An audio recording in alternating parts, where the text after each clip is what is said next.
Government related কাজ করেন যারা, যে কোনো ধরনের গভর্নমেন্ট অর্গানাইজেশনে আছেন যারা, তাদের কিন্তু পজিটিভিটির মাত্রাটা 100% পারবে।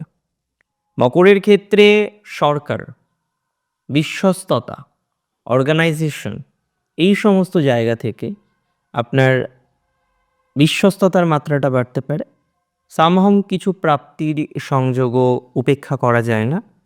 তবে মাথায় রাখতে হবে যে সমস্ত জাতক জাতিকাগণ বর্তমানে বেশ চিন্তার মধ্যে আছেন, আমি বলবো দুর্ভাবনায় আছেন, অন্যতমভাবে দুশ্চিন্তার মধ্যে আছেন, কারণ আপনার কোনো একটা অর্থ বিগত দিনে নষ্ট হচ্ছে এবং সেই নষ্টর অন্যতম কারণ হলো কোনো অর্গানাইজেশন বা কোম্পানি বা চিটফান্ড। একদম সিম্পল ভাষা।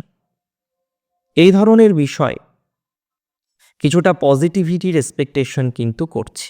মাথায় রাখতে হবে এমন কোনো কাজ করবেন না এ মাসে যাতে আপনার ঝুঁকি বাড়ে। বিপজ্জনক কোনো ঝুঁকি নেওয়ার একদমই দরকার নেই, বাধ্যবাধকতা নেই।